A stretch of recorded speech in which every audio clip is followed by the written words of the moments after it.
chapter 18. At that time the disciples came to Jesus, saying, "Who is the greatest in the kingdom of heaven?" And calling to him a child, he put him in the midst of them, and said, "Truly I say to you, unless you turn and become like children, you will never enter the kingdom of heaven. Whoever humbles himself like this child is the greatest in the kingdom of heaven. Whoever receives one such child in my name receives me. But whoever causes one of these little ones who believe in me to sin, it would be better for him to have a great millstone fastened around his neck and to be drowned in the depth of the sea. Woe to the world for temptations to sin! For it is necessary that temptations come, but woe to the one by whom the temptation comes. And if your hand or your foot causes you to sin, cut it off and throw it away. It is better for you to enter life crippled or lame than with 2 hands or 2 feet to be thrown into the eternal fire. And if your eye causes you to sin, tear it out and throw it away. It is better for you to enter life with 1 eye than with 2 eyes to be thrown into the hell of fire. See that you do not despise one of these little ones, for I tell you that in heaven their angels always see the face of my Father who is in heaven. What do you think?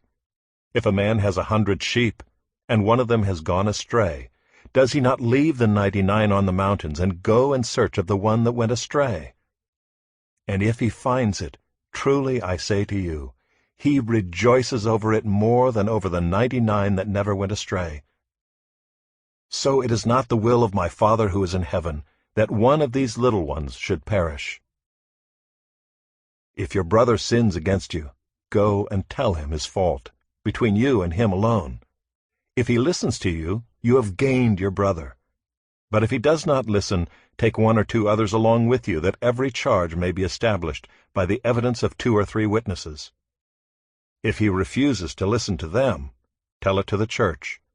And if he refuses to listen even to the church, let him be to you as a Gentile and a tax collector. Truly I say to you, whatever you bind on earth shall be bound in heaven, and whatever you loose on earth shall be loosed in heaven. Again I say to you, if 2 of you agree on earth about anything they ask, it will be done for them by my Father in heaven. For where 2 or 3 are gathered in my name, there am I among them. Then Peter came up and said to him, Lord, how often will my brother sin against me, and I forgive him? As many as 7 times? Jesus said to him, I do not say to you 7 times, but 77 times. Therefore the kingdom of heaven may be compared to a king who wished to settle accounts with his servants. When he began to settle, one was brought to him who owed him 10,000 talents. And since he could not pay, his master ordered him to be sold, with his wife and children and all that he had, and payment to be made. So the servant fell on his knees, imploring him, Have patience with me, and I will pay you everything. And out of pity for him, the master of that servant released him and forgave him the debt. But when that same servant went out, he found one of his fellow servants, who owed him 100 denarii. And seizing him, he began to choke him, saying, Pay what you owe. So his fellow servant fell down and pleaded with him, Have patience with me, and I will pay you. He refused, and went and put him in prison until he should pay the debt.